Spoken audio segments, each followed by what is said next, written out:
All right, walking through how to turn everything on. We're going to start with this TV, and the remote is hidden right back here. Power.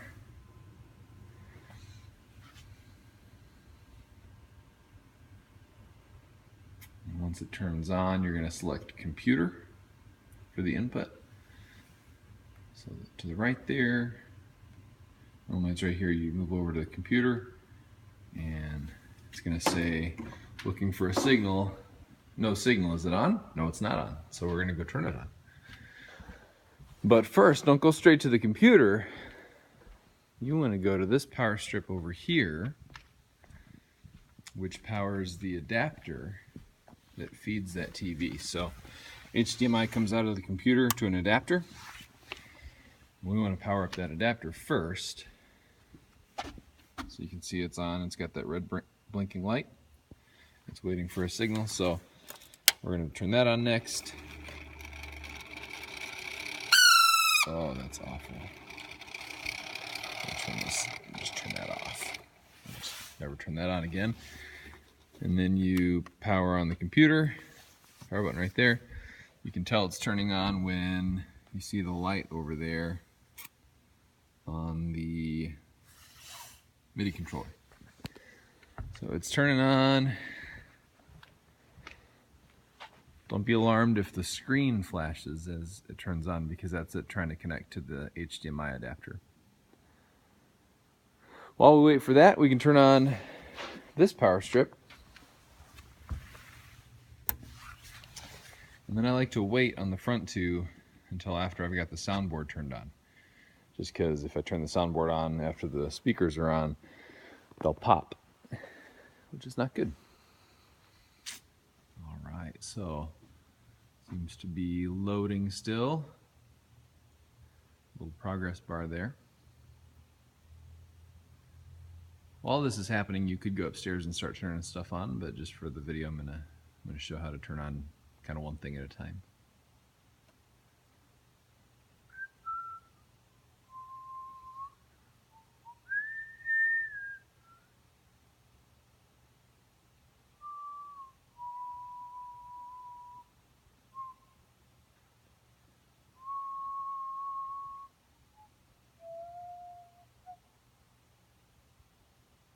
There we go. Now let's just double check that it's working. Seems to be. Yes! Beautiful. Cool, so then the next step, we're going to go upstairs.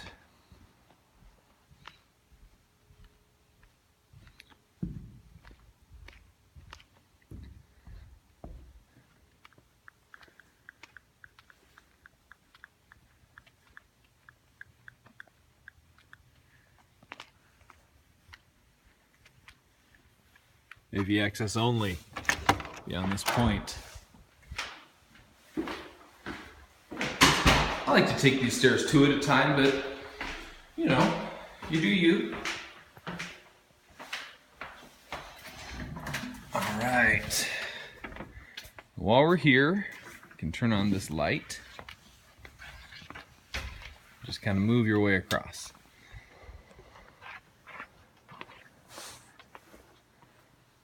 There's a power strip right here.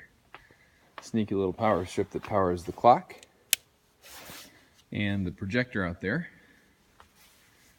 So we'll turn that on. We'll turn on this wireless receiver from Mark. We'll turn on, oh wait a minute. We'll turn on this power strip, which also runs power to the soundboard. So once you hear that click on, you can turn on the power here. Booting up, yep. It seems that this computer was left on last night, but normally we'd turn that on with the button right there and the power button right here. And just moving down the line, you're going to turn on the wireless transmitter. You're going to turn on the light board. You're going to ignore my lunch and turn on the projector. Sometimes you have to wiggle the remote. and you'll hear this projector pop when it turns on. That's how I know it worked. I don't know why it does it, but...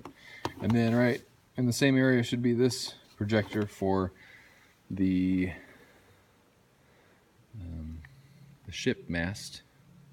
That's what I call it. There we go. I can see the lens starting to light up, so I know that turned on. If it doesn't turn on, double check that you turned on that sneaky power strip over there. Sometimes I forget that, and then I turn this on, walk away, and it didn't work. And then computer. You can probably do the computer first because it takes a minute to turn on, but I just want to go down the line and show you. And then at the very end, you've got this light tower over here.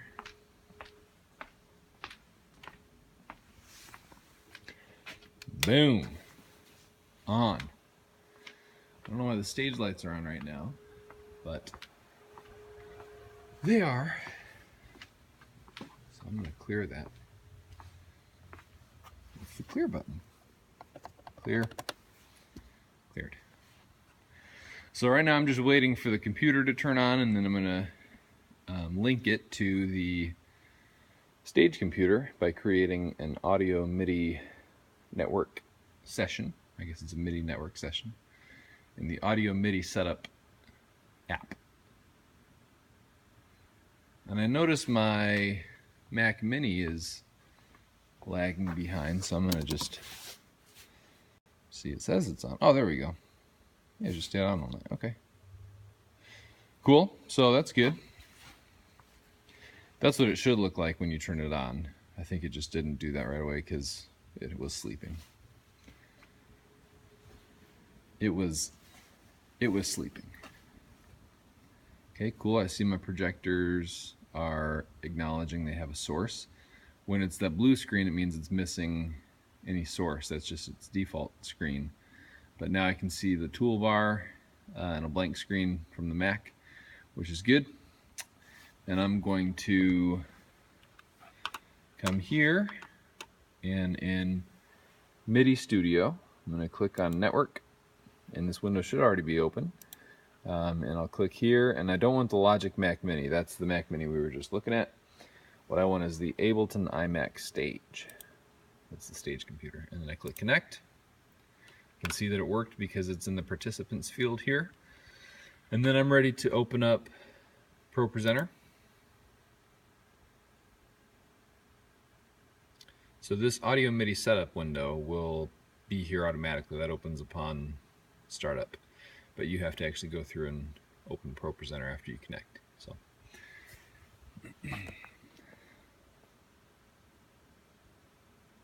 other things that we want open that will open automatically, but just so you know, are the QLab and Spotify, OBS. We don't actually need Safari open, but it doesn't hurt that it's open. So here is Pro Presenter, and in the playlists here, I just want to make sure that today's playlist is at the top, because Ableton is going to reference playlist number 1 when it starts, and then all of its other commands are going to be referring to that playlist. It's going to select this playlist first, and then everything else is going to be within that playlist. And if I have this out of order, it's not going to work. So this has got to be the top of the list, and it should be good to go. I can go downstairs now and check that, and while I do that, I'm going to bring my iPad downstairs so I can check that we got the sound system turned on properly. And I know I don't have it turned on quite yet because all I did was turn on the digital snake and the soundboard. So now I'm going to go turn on the speakers and the amp for the subs. Whoa! Oh, man. Gets me every time. 8 years. Okay. This is good. I've got my stage display there. It's always good. I'm going to come up here and finally turn on these strips. And the speakers may or may not turn on when I do that. Depends on, yeah, so somebody turned them off first, which is great. Sometimes I will forget to do that, and just turning on the strips will work, but it is technically the proper way to turn the speakers off first and then turn the strips off. So you'll need to turn the strips on and then turn the speakers on. Boom. Boom. We're going to come back here into the amp room.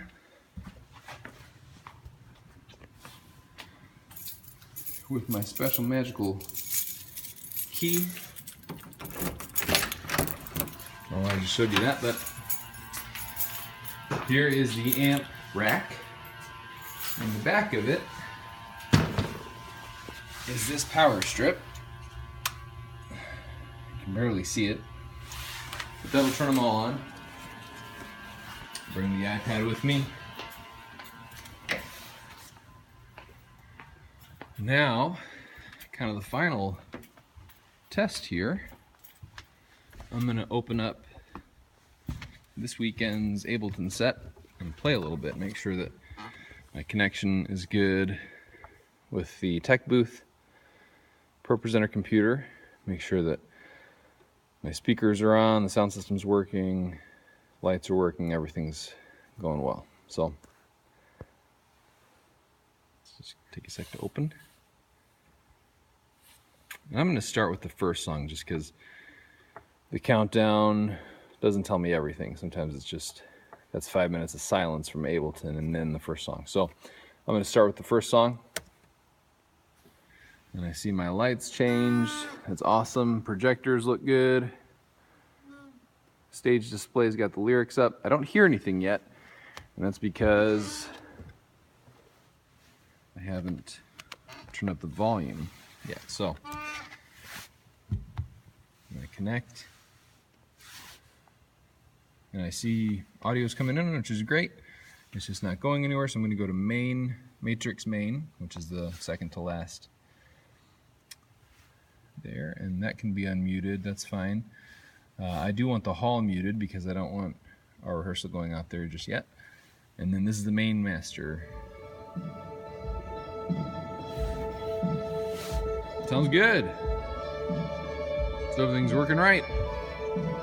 And that is how you turn on everything for a rehearsal or a service. Next I'm going to show you how to turn on the camera and get that running for the Facebook live stream. But this is a quick overview of everything you need to know in 13 minutes to get the whole room set up. Thanks for tuning in. We'll see you.